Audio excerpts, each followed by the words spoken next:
The Demon Slayer Mugen Train film finally debuted here in North America. Death Note is getting another live action film, and tons of new anime premiered this week. One Piece teaming up with a food company in Japan, and a lot more. So let's talk about everything that happened this week in anime news. Hey everyone, hope you're having a great weekend. So let's go over some of the interesting news that happened in anime this week. Also remember, I have all the timestamps in the description so you can easily see what's being discussed and jump to whatever topic interests you the most. The first and most obvious piece of news is Demon Slayer Mugen Train. It's made its debut here in North America, releasing on Friday. Or some people were able to see it Thursday night. The fans, as expected, are so thrilled to finally get their hands on the movie that has been out for months overseas. I myself have already seen it, and I released a video yesterday actually going in depth reviewing the movie, so if you want to check that out, I'll put a link in the description. Though in a nutshell, the movie was a ton of fun and everything you'd want in a Demon Slayer film. Also, it's already the highest grossing animated R-rated film ever. Into your dream. So, does everyone remember Death Note? もし他の誰かがこのノートを拾ったとして。 No, not that incredible anime series. No. I'm saying, do you remember Death Note? You know, the one movie that was made exclusively on Netflix? Yeah, that one. Well, do you also remember how the entire world hated this film? And it's equally as bad as Dragon Ball Evolution and goes down in history as some of the worst live action movies ever made? Well, you're going to be super excited for this news then, because we have confirmation that they are making a sequel to that abomination. The screenwriter from Mortal Kombat, Greg Russo, said the sequel was in the works, but he did also mention that this version was to be a lot more faithful to the original manga. He also goes on to say how he is a huge fan of Death Note, both the anime and manga, and also says he thinks it's one of the greatest mangas ever written. Now, the good news is Greg Russo had no influence on the first film that Netflix adapted, and Greg does seem a lot more genuine and an actual fan of the series, like the rest of us. So this actually does give me a lot of hope that this one does have a lot of potential to be actually really good if he's telling the truth and planning on adapting more of the source material. Now, also, when it comes to live action adaptations, I don't want a 100% anime recreated with living people. I just want them to recreate the thing that made the anime or manga special and bring that to the live action version. Marvel does this so great. They aren't duplicating and just copy pasting comics to live action. They take the essence of the character and then build on that for the live action. I never think that's the right way to go, because what fun is it when you already know how everything's gonna play out? So I do like it when they take some liberties and tell their own story, but do it in a way where you're respecting the source material and the characters. Also, I don't know why they seem so determined to make this a movie. If it's for Netflix, why not just make it a series, 10 to 13 episodes, so you can really flesh out the story and really build that dynamic between Light and L and have them really battle it out every episode. I guess it could be due to money, but a show like Death Note really shouldn't cost huge amounts of money to make. The only costly part of the film is the CGI for Ryuk. That's really it. So overall, I'm like the rest of you. I was pretty pessimistic with this news, but I'm absolutely willing to give Greg Russo a chance to redeem this franchise because Death Note deserves it. And since he is a fan of the manga, I have better faith that this time around, maybe, just maybe, they will get it right. It's just a matter of time before anime blows up the same way comics did, and I don't think it's going to be that much longer of a wait to truly see great anime adaptations, just like the comic book movies.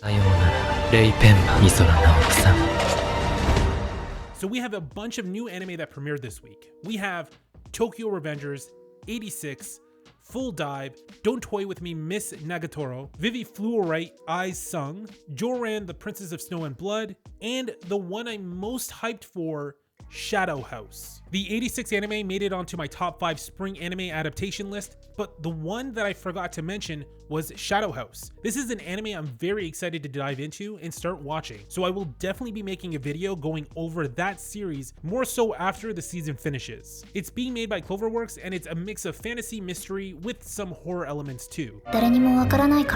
So after the disappointment of The Promised Neverland Season 2, which I also covered, link below, I'm hoping Shadow House will fill that void that I was hoping The Promised Neverland was going to provide, which was the thriller psychological mystery element that were so evident in season 1. Tokyo Revengers though, I'm not convinced yet. I want it to be good, but I think it's just overall going to be an okay anime. But if you're really into action, drama, and romance and sprinkle in some supernatural elements, then I think you might really enjoy it. If you've seen episode 1 yet, let me know what you thought in the comments. We have more live action anime adaptations with Kaguya-Sama Love is War, getting a sequel which is quite impressive. This is an anime that really blew up and gained a lot of momentum after the Chika Fujiwara dance. And of course, slice of life anime are very cost effective to bring to live action, as they usually don't need a ton of CGI or any at all, really. I'm wondering if Chika Fujiwara has any relation to Takumi Fujiwara from Initial D. I'm gonna go to the expert here and ask Albo himself, is Chika related to Takumi? Hey guys, Albo here, expert on all things car culture and Initial D related. I've got a small YouTube channel, so check it out if you've got time.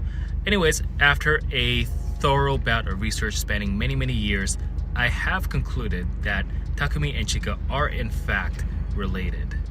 I know, that's a big one. It'll blow your mind. Okay, back over to you, Chris. All right, thank you, Albo. I really like that response. I'm gonna create my own headcanon right now and just say they are cousins. You can't convince me otherwise.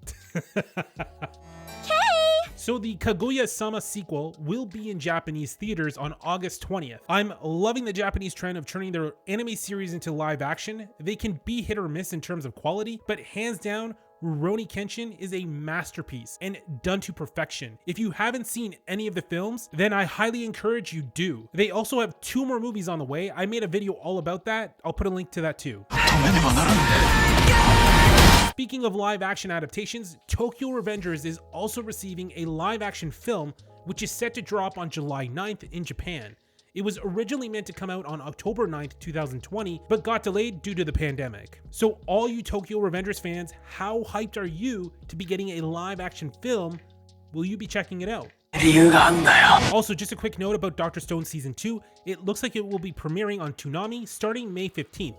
So anyone who doesn't have a Funimation or Crunchyroll account can now watch it there. I highly recommend you check it out. I've had a ton of fun watching Dr. Stone, and if you just enjoy a fun anime mixed with adventure and science, then you will absolutely have a good time. So I have a fun one regarding One Piece. The takeout app called Menu in Japan made a live action anime hybrid commercial featuring One Piece and the Straw Hat Pirates. We have the delivery driver show up and Luffy extending his arms to a ridiculous length to grab the food from the driver, and of course Luffy is incredibly excited to get the food as we get a shot of everyone next to Luffy, which, let's be real, that's definitely not enough food for everyone. This was a fun commercial. I would instantly order food from the Menu app, and it was pure genius from Menu to utilize One Piece in their commercial to gain that much more exposure. So if you're in the Kanto, Kansai, Nagoya, Sapporo, or even the Hiroshima area, then you can now use the app and start ordering. Alright, and the last story of the week is also a fun one, and that's Pokemon. The Japanese museums will be holding Pokemon fossil exhibits in Tokyo, but will also be across various other museums in Japan as well. The National Museum of Nature and Science are trying to promote and encourage children to study paleontology, and so they will display illustrations of the various extinct Pokemon fossils, just like in the games, and also put the real-life dinosaur or creature next to it, showing where they got that inspiration for that Pokemon. I think this is such a cool idea, and it's definitely not the first time Japan has utilized Pokemon to help teach children or encourage children to learn. You can find so many books in Japan that have Pokemon on it, whether it's for learning, to count, read, write, or different topics in general, you can find with Pokemon on it. I would highly recommend going to check this out for the fun of it while in Japan if you get a chance to. So that's all the news for this week. I'm constantly working on this new series, so let me know in the comments what you thought, any suggestions that I should do to make this a little bit better. But if you did enjoy this, consider subscribing, liking the video, of course, always helps, and hit the bell so you're notified when I drop my next video. That's it for this one. See you in the next video.